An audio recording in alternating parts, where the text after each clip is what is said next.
Hello students, मागच्या व्हिडिओमध्ये आपण बघितलं की बाजारपेठ विभाजन म्हणजे काय, बाजारपेठ विभाजनाची उत्क्रांती कशी झाली, बाजारपेठ विभाजनाचे उद्देश, फायदे व तोटे काय होते.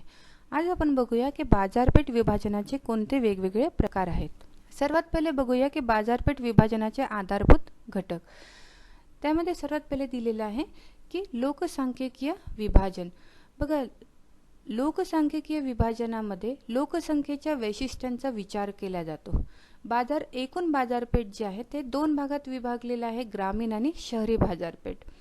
शहरी बाजारपेठातील लोक जे आहेत ते लोक त्यांचं उत्पन्न जास्त असतं. शहरी ग्राहक जे असतात त्यांचं उत्पन्न जास्त असल्यामुळे ते काय करतात की दर्जेदार किमतीच्या, चैनीच्या किंवा फॅशनच्या वस्तू खरेदी करतात. या उलट ग्रामीण भागातील ग्राहकांचं उत्पन्न मर्यादित असल्यामुळे ते लोक जीवनावश्यक, हलक्या दर्जाच्या व कमी किमतीच्या वस्तू खरेदी करताना आढळतात. म्हणून ग्राहक कोणत्या ठिकाणी राहतो त्यांच्या आवडीनिवडीनुसार प्रभाग करणे जे आहे ते सोयीस्कर आणि फायद्याचे असतं. याशिवाय पुढील घटकांद्वारे पण ग्राहकांचा गट जो आहे तो तयार करता येतो. त्यामध्ये येतं की ग्राहकांचं लिंग कोणतं आहे, म्हणजे ते मेल आहे, फिमेल आहे, पुरुष आहे किंवा स्त्री आहे, ग्राहकाचं वय काय आहे, ग्राहकाचं शिक्षण काय आहे, त्यांचा व्यवसाय काय आहे, कौटुंबिक पार्श्वभूमी कोणती आहे, ग्राहकांचे उत्पन्न काय आहे, सामाजिक दर्जा काय, यानुसार काय केलं जातं, लोकसांख्यिकीय विभाजन केलं जातं. पण पुष्कळ की कमी उत्पन्न असणारे व्यक्ती वस्तूच्या किमतीवर लक्ष देतात, तर जास्त उत्पन्न असणाऱ्या व्यक्ती जे आहेत वस्तूच्या गुणवत्तेवर लक्ष देतात. पण काही वस्तूंची मागणी अशी जी असते ते दोन्ही घटकांकडून होत असते. जसं फॉर एक्झाम्पल दोन्ही घटकांकडून मागणी होते कोणते, अन्नधान्य, भाजी, दूध, दही, ह्या अशा वस्तू आहे की ज्यांची मागणी श्रीमंत, गरीब आणि मध्यमवर्गीय या सर्व लोकांकडून किंवा शहरी किंवा ग्रामीण लोकांकडून सर्वांकडून एकसारखी होत असते. तर या गोष्टींचाही विचार करावा लागतो.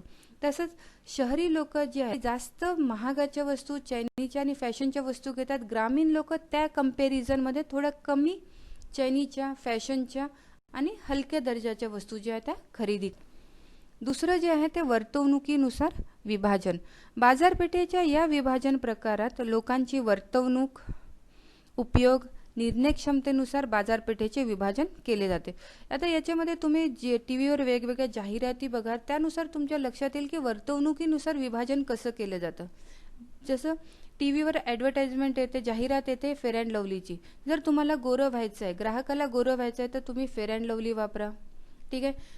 ग्राहकाला जर सॉफ्ट स्किन पाहिजे आहे तर तुम्ही डव साबण वापरा. खेळाडू लोक आहे तर त्यांनी लिरिल साबण वापरायला पाहिजे. तर असे जे आहेत त्यांच्या वर्तवणुकीनुसार काय केलं जातं, त्याचं विभाजन केलं जातं. तसं दुसरं एक्झाम्पल जर आपण बघितलं तर व्यावसायिक लोकांसाठी महागडे मोबाईल जे आहेत ते अवेलेबल आहेत. जसं ब्लॅकबेरी झालं, ॲपल झालं. तर तेच मध्यमवर्गीय आणि मिडल क्लास लोकांसाठी जे आहे ते सॅमसंग, LG, नोकिया हे मोबाईल जे आहेत ते अवेलेबल आहेत. त्यानंतर आपण बघूया मानसशास्त्रीय विभाजन. ग्राहकांची वैचारिक पातळी, व्यक्तिमत्व आणि जीवनशैलीनुसार त्यांचे मानसशास्त्रीय विभाजन करता येते. व्यक्तींच्या हालचाली, त्यांची रुची किंवा आवड व त्यांचे विचार यावर त्यांचे मानसशास्त्र अवलंबून असतं. काही ग्राहकांना नवीन वस्तूचं आकर्षण असतं तर काही ग्राहकांना जुन्याच वस्तू पाहिजे असतात. काहींना देशी वस्तू आवडतात तर काही लोकांना विदेशी वस्तू आवडतात. काही लोक एकदम देवभोळे असतात तर काही लोक अंधश्रद्धाळू असतात. काही लोक आधुनिक विचाराचे असतात.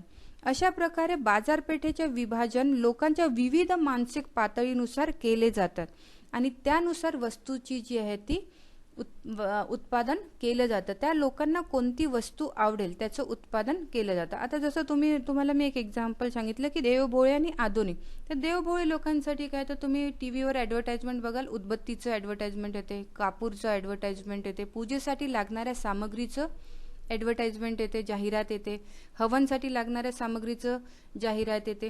तेच तुम्ही आधुनिक विचारांच्या लोकांसाठी जर बघाल तर त्यांच्यासाठी मोबाईल आहे, त्यांच्यासाठी कारची जाहिरात येते, त्यांच्यासाठी लॅपटॉपची जाहिरात येते. तर हे जे आहे हे कशावर डिपेंड असतं की मानसशास्त्रीय लोकांचं विचार कोणते आहे, व्यक्तिमत्व कसं आहे, त्यांची जीवनशैली कशी आहे, याचा अभ्यास करून जे आहे ते मानसशास्त्रीय विभाजन केलं जातं. चौथं दिलेलं आहे भौगोलिक विभाजन. विक्री विभागणीसाठी भौगोलिक विभाग हा महत्त्वाचा घटक मानला जातो. विपणी विभाजनात हा एक नैसर्गिक सोपा प्रकार आहे. संपूर्ण विपणीचे नगरपालिका क्षेत्र, शहर, जिल्हा, देश आणि आंतरराष्ट्रीय अशा प्रकारचे विभाजन केले जाते. सर्वच प्रकारच्या वस्तूंसाठी भौगोलिक विभाजनाद्वारे विपणनाची प्रक्रिया राबवता येत नाही. बघा, प्रत्येक गोष्टीचं उत्पादन करताना त्याचं भौगोलिक स्थान जे आहे ते पण लक्षात ठेवणं गरजेचं असतं, की तुम्ही ज्या वस्तूचं उत्पादन करत आहे ती त्या जागेवर, त्या स्थानावर विकली जाईल किंवा नाही. जसं थंड प्रदेश जो असेल, थंड भौगोलिक प्रदेश जे आहे तिथे काय विकलं जातं, रूम हीटर. तिथे एसी कोणी विकत घेईल का? नाही. तिथे कोण काय विकत घेतील? रूम हीटर घेतील. पण गरम प्रदेशामध्ये, उष्ण भौगोलिक प्रदेशामध्ये एअर कंडिशनरची काय केलं जातं, विपणन करण्यात येतं. भौगोलिक विभाजन करणं जे आहे किंवा त्याचा अभ्यास करणं जे आहे ते पण काय असतं, गरजेचं समजलं जातं. आता यानंतर आपण बघूया की बाजारपेठ विभाजन करण्याचे कोणकोणते आधार आहेत. यामध्ये सर्वात पहिले दिलेलं आहे भौगोलिक क्षेत्राच्या आधारावर बाजारपेठेचे विभाजन. भौगोलिक क्षेत्राच्या आधारावर बाजारपेठेचे पुढील प्रमाणे विभाजन करण्यात येतं. त्याचे 3 विभाग आहेत, स्थानिक, राष्ट्रीय आणि जागतिक. आता स्थानिक बाजारपेठ म्हणजे काय, की ज्यावेळी एखाद्या वस्तूची बाजारपेठ विशिष्ट क्षेत्रापुरती मर्यादित असते त्याला स्थानिक बाजारपेठ असे म्हणतात. जिथे स्थानिक बाजारपेठेमध्ये जनरली नाशवंत वस्तू ज्या आहेत किंवा वाहतुकीचा जास्त खर्च येणार नाही अशा वजनदार वस्तू ज्या आहेत त्या विकण्यासाठी बाजारात अवेलेबल असतात. जसं एक्झाम्पल झालं दूध, दही, भाजीपाला, दगड, विटा, रेती, माती इत्यादी वस्तू ज्या बाजारपेठात अवेलेबल असतात ज्याचं बाजारपेठ बनतं त्याला म्हणतात स्थानिक बाजारपेठ. दुसरं आहे राष्ट्रीय बाजारपेठ. जेव्हा एखाद्या वस्तूची खरेदी विक्री संपूर्ण देशात होत असेल तेव्हा त्याला राष्ट्रीय बाजारपेठ असं म्हटलं. तर राष्ट्रीय बाजारपेठेमध्ये काय झालं, काय विकलं जातं, अन्न, धान्य, लोखंड, सिमेंट, स्टील, कपडे, ह्या 2 व्हीलर, 4 व्हीलर हे सर्व कशामध्ये येतं, राष्ट्रीय बाजारपेठेमध्ये. तिसरं जे आहे ते आहे जागतिक बाजारपेठ. ज्या वस्तूंना संपूर्ण जगातून मागणी येते तसेच ज्या वस्तूंची निर्मिती देखील जगाच्या कोणत्याही देशात करता येते त्या वस्तूच्या बाजारपेठेला म्हणतात जागतिक बाजारपेठ किंवा आंतरराष्ट्रीय बाजारपेठ. त्यानंतर दुसरा आहे कालावधीच्या आधारावर बाजारपेठेचे विभाजन. कालावधीच्या आधारावर बाजारपेठेचे विभाजन 3 प्रकारे करण्यात येतं, दैनंदिन, अल्पकालीन आणि दीर्घकालीन. आता दैनंदिन बाजारपेठ म्हणजे काय, जी बाजारपेठ काही तास किंवा एखाद्या दिवसाची असते तिला दैनंदिन बाजारपेठ असे म्हणतात. या अवधीत मागणीत बदल होऊ शकते. बघा, दैनंदिन बाजारपेठेमध्ये वस्तूच्या मागणीत बदल होऊ शकते पण पुरवठ्यात कधीही बदल होत नाही. त्यामुळे वस्तूच्या किमतीवर मागणीचा प्रभाव पडतो. मागणी वाढल्यास पुरवठा ताबडतोब वाढवता येत नाही, म्हणून वस्तूच्या किमतीची वाढ जी आहे ती घडून येते. बघा, दैनंदिन बाजारपेठ म्हणजे काय झालं, भाजीपालाचा बाजार. भाजीपाल्यांच्या बाजारामध्ये जी आहे ती मागणी जी आहे त्याच्यात बदल होऊ शकते पण त्याच्या पुरवठ्यामध्ये बदल होत नाही. म्हणून तुम्ही बघा पुष्कळ वेळा भाजीपाला जे ते महाग होते, कारण की मागणी जर खूप जास्त वाढली तर त्याचा पुरवठा करता येत नाही. त्यामुळे वस्तू ज्या आहेत ते भाजीपाला जे आहेत ते काय होतात, महाग होतात. दुसरं आहे अल्पकालीन बाजारपेठ. ज्या बाजारपेठेत मागणीत बदल झाला असताना पुरवठ्यात थोडाफार बदल करता येतो त्या बाजारपेठेला काय म्हणतात, अल्पकालीन बाजारपेठ असे म्हणतात. या बाजारपेठेतील किमतीवर देखील मागणीचाच अधिक प्रभाव पडतो आणि ही बाजारपेठ काही दिवसासाठी किंवा काही महिन्यासाठी असते. अल्पकालीन बाजारपेठेचा खूप चांगला आहे की हिवाळ्यामध्ये स्वेटर्स विकण्यासाठी बाजारपेठ लागते, त्याला म्हणतात अल्पकालीन बाजारपेठ. कारण की ते वर्षभर नाही मिळत, 4 महिने मिळतं, तर त्याला काय म्हणाल तुम्ही, अल्पकालीन बाजारपेठ. तिसरं जे आहे ते आहे दीर्घकालीन बाजारपेठ. ज्या कालावधीत वस्तूच्या मागणीनुसार पुरवठ्यात बदल करणे शक्य होते त्या कालावधीला दीर्घकाळ बाजारपेठ असं म्हणतात. या काळात उत्पादनाच्या काही साधनात बदल करून पुरवठ्यात बदल करता आणू शकतो आणि त्यामुळे या बाजारपेठेत मागणी आणि पुरवठा या दोन्ही पक्ष जे आहेत ते समान असतात आणि किमतीमध्ये खूप जास्त उतार चढाव होत नाही. त्यानंतर आपण बघूया स्पर्धेच्या आधारावर बाजारपेठेचे विभाजन. बाजारपेठेत क्रेते आणि विक्रेता यांच्यात असणाऱ्या स्पर्धेच्या स्वरूपानुसार बाजारपेठेचे विभाजन केले जाते. त्यामध्ये दोन प्रकार आहेत, पूर्ण आणि अपूर्ण बाजारपेठ. पूर्ण बाजारपेठ म्हणजे काय की ज्या बाजारपेठेत असंख्य खरेदीकर्ता आणि विक्रेता असतात आणि त्यांच्यात वस्तूच्या खरेदी विक्रीसाठी पूर्ण स्पर्धा असते, त्या बाजारपेठेला म्हणतात पूर्ण बाजारपेठेत. या बाजारपेठेत क्रेता विक्रेता यांना संपूर्ण स्वातंत्र्य असते, त्यांच्यावर कोणत्याही प्रकारचे बंधने नसतात. त्यामुळे मागणी पुरवठ्याच्या सिद्धांतानुसार बाजारपेठेच्या प्रत्येक भागात किमती समान असते. पूर्ण बाजारपेठेमध्ये ग्राहक जे आहेत ते आपल्या आवडीनुसार कोणत्याही विक्रेत्याकडून ती वस्तू विकत घेऊ शकतात आणि विक्रेता जे आहेत ते मोठ्या संख्येमध्ये अवेलेबल असल्यामुळे वस्तू जी ती इझिली ग्राहकांना मिळते. त्यामुळे वस्तूच्या किमतीमध्ये खूप जास्त फरक पडत नाही. दुसरा आहे अपूर्ण बाजारपेठे.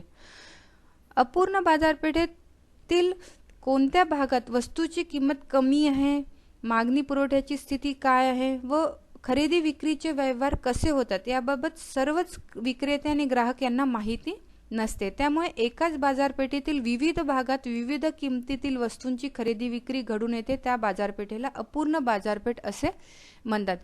अपूर्ण बाजारपेठेमध्ये ग्राहकांना, विशेष करून ग्राहकांना जे आहे ते संपूर्ण माहिती, बाजारपेठेची संपूर्ण माहिती नसल्यामुळे एकाच वस्तूचे विक्रेते जे आहेत ते ग्राहकांना वेगवेगळ्या किमतीत वस्तू विकतात. त्यानंतर आहे खरेदी विक्रीच्या प्रमाणावरून बाजारपेठेचे विभाजन. बाजारपेठेत होणाऱ्या खरेदी विक्रीच्या प्रमाणावरून बाजारपेठेचे पुढील दोन प्रकारे विभाजन करण्यात येते, ठोक किंवा घाऊक बाजारपेठ आणि किरकोळ बाजारपेठ. ठोक बाजारपेठ म्हणजे काय की ज्या बाजारपेठेत मोठ्या प्रमाणावर व जास्त रकमेचे खरेदी विक्रीचे व्यवहार केले जातात, या बाजारपेठेला काय म्हणतात, ठोक बाजारपेठ. ठोक बाजारपेठेसाठी किरकोळ व्यापारी हे ग्राहक असतात, तर उत्पादक हे काय असतात, विक्रेते असतात. या बाजारपेठेत कमी किमतीत व उधारीच्या सवलतीवर वस्तूंची विक्री केली जाते. पण काय असतं की फक्त वस्तू जे तुम्ही खरेदी करत आहे त्याची संख्या जी असते काय असली पाहिजे, जास्त असली पाहिजे.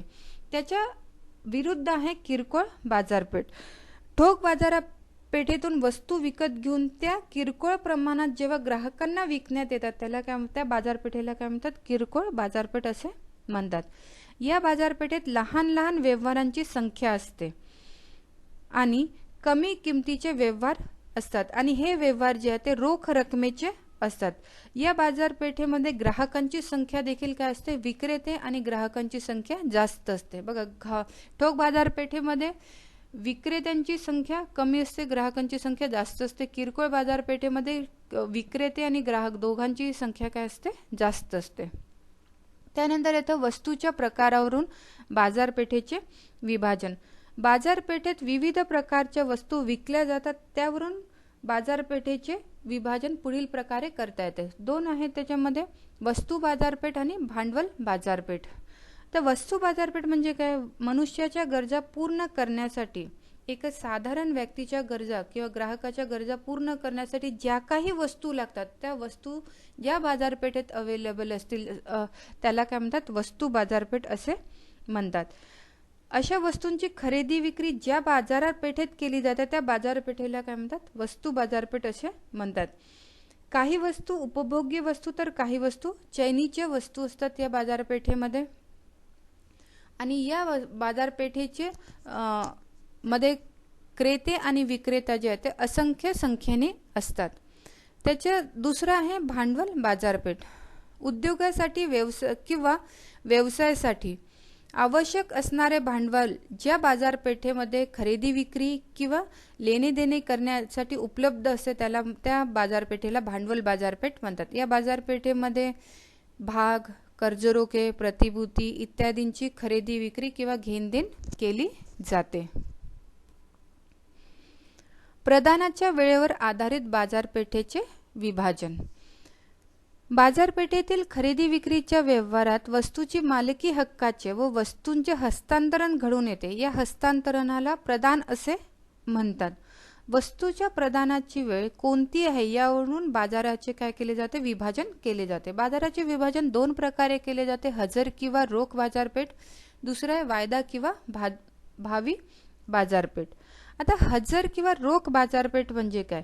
खरेदी विक्रीचा व्यवहार पूर्ण झाल्याबरोबर वस्तूचे प्रदान लगेच केले जाते किंवा लगेच त्वरित दिले जाते, त्या बाजारपेठेला रोख बाजारपेठ असे म्हणतात. या बाजारपेठेत किमतीच्या शोधनापेक्षा मालाच्या प्रदानाला जास्त महत्त्व दिले जाते. बघा, रोख बाजारपेठ किंवा हजर बाजारपेठ म्हणजे काय की तुम्ही एखादी वस्तू घ्यायला गेले, तुम्ही पैसे दिले आणि लगेच ती वस्तू तुम्हाला दिली, त्याला म्हणतात रोख बाजारपेठ. दुसरा आहे वायदा किंवा भावी बाजारपेठ. वस्तूची खरेदी विक्रीचा व्यवहार आज होत आहे, परंतु वस्तूचा ताबा भविष्य काळात दिला जाईल, अशा प्रकारच्या बाजारपेठेला म्हणतात वायदा बाजारपेठ. यात प्रत्यक्ष वस्तूची खरेदी विक्री होण्याऐवजी केवळ खरेदी विक्रीचे काय केले जातात, करार केले जातात. तुम्ही एखादी वस्तू खरेदी करायला गेले, तुम्ही त्याला पैसे दिले आणि दुकानदारांनी तुम्हाला म्हटलं की ही वस्तू तुम्हाला 1 आठवड्यानंतर मिळेल, तर ते काय झालं, तुमचं भावी बाजारपेठ. त्यानंतर 7वा प्रकार आहे वस्तूच्या स्वरूपावर आधारित बाजारपेठेचे विभाजन. बाजारपेठेत विकल्या जाणाऱ्या वस्तूच्या स्वरूपावरून बाजारपेठेचे विभाजन पुढील प्रमाणे केले जाते. त्याच्यात 3 प्रकार आहेत, ग्राहक बाजारपेठ, औद्योगिक बाजारपेठ आणि कृषी बाजारपेठ. ग्राहक बाजारपेठ म्हणजे काय? मानवी गरजा पूर्णपणे किंवा प्रत्यक्षपणे पूर्ण करणाऱ्या वस्तू अंतिम ग्राहकाद्वारे ज्या बाजारपेठेत खरेदी केल्या जातात त्या बाजारपेठेला ग्राहक बाजारपेठ असे म्हणतात. एखादा साधारण मनुष्य आपल्या गरजा भागविण्यासाठी जे काही वस्तू चैनीच्या किंवा गरजेच्या जे काही वस्तू तो विकत घेतो त्याला म्हणतात ग्राहक बाजारपेठ. दुसरा आहे औद्योगिक बाजारपेठ. कारखान्यामध्ये तसेच व्यवसायामध्ये वस्तू निर्माण करण्याचे माध्यम म्हणून ज्या वस्तूंचा उपयोग केला जातो, उदाहरणार्थ झालं कच्चा माल, मशीन्स, वेगवेगळे अवजारं, या सर्व वस्तू उद्योजक आणि व्यापारी ज्या बाजारपेठेत खरेदी करतात त्याला काय म्हणतात, औद्योगिक बाजारपेठ. उद्योगासाठी एका वस्तूच्या उत्पादनासाठी किंवा एखाद्या व्यवस्थापनामध्ये वस्तूच्या निर्मितीसाठी जे काही वस्तू विकत घेतल्या जातात, ज्या बाजारपेठेतून विकत घेतल्या जातात त्याला म्हणतात औद्योगिक बाजारपेठ. तिसरं आहे कृषी बाजारपेठ. कृषी बाजारपेठ म्हणजे काय की बाजारपेठेत शेतीतून निर्मित मालाची विक्री केली जाते, या बाजारपेठेला कृषी बाजारपेठ असे म्हणतात. आता या कृषी बाजारपेठेमध्ये 2 प्रकारचे होते. शेतीसाठी लागणारे सामान पण या बाजारपेठेमध्ये अवेलेबल असतं आणि शेतीमध्ये उत्पन्न झालेले सामान विकण्यासाठी पण या बाजारपेठेमध्ये आणले जातात, याला म्हणतात कृषी बाजारपेठ. त्यानंतर 8वा प्रकार आहे नियमाच्या आधारावर बाजारपेठेचे विभाजन. बाजारपेठेत होणाऱ्या व्यवहारांवर नियंत्रण असणे आवश्यक असते व हे नियंत्रण सरकारतर्फे केले जाते. यासाठी सरकार काही नियम व कायदे तयार करीत असते. तसेच प्रत्येक बाजारपेठेचे स्वतःचे काही नियम असतात. या नियमानुसार बाजारपेठेचे जे ते विभाजन केले जाते. या बाजारपेठेचे विभाजन 2 प्रकारे केले जाते, नियंत्रित बाजारपेठ आणि अनियंत्रित बाजारपेठ. नियंत्रित बाजारपेठ म्हणजे काय की ज्या बाजारपेठेत सरकारने केलेले कायदे, रूल्स अँड रेग्युलेशन्स किंवा नियमानुसार विपणनाचे व्यवहार केले जाते, खरेदी विक्रीचे व्यवहार केले जाते, त्या बाजारपेठेला म्हणतात नियंत्रित बाजारपेठ. या बाजारपेठेतील व्यवस्थापन, खरेदी विक्रीचे व्यवहार, क्रेते आणि विक्रेते, मध्यस्थ, दलाल या सर्व संबंधाचे नियम जे ते स्पष्ट करून दिलेले असतात आणि प्रत्येकाला ते नियम जे ते पाळावे लागतात. म्हणजे ज्या बाजारपेठेमध्ये जी काही क्रिया होत आहे ते सर्व क्रिया जे ते सरकारद्वारे बनवून दिलेल्या रूल्स अँड रेग्युलेशन्सद्वारे नियमानुसार जर होत असेल तर त्याला म्हणाल तुम्ही नियंत्रित बाजारपेठ. दुसरा आहे अनियंत्रित बाजारपेठ. देशातील कोणत्याही कायद्याचे व नियमांचे नियंत्रण नसलेल्या बाजारपेठेला म्हणतात अनियंत्रित बाजारपेठ. इथे क्रेते व विक्रेते यांच्यात सरकारतील सौदा शक्तीवरच या बाजारपेठेचे सर्व व्यवहार जे आहेत ते काय असतात, होत असतात.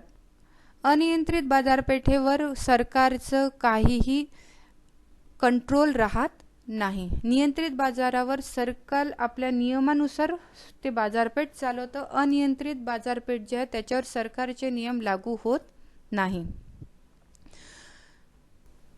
थँक्यू.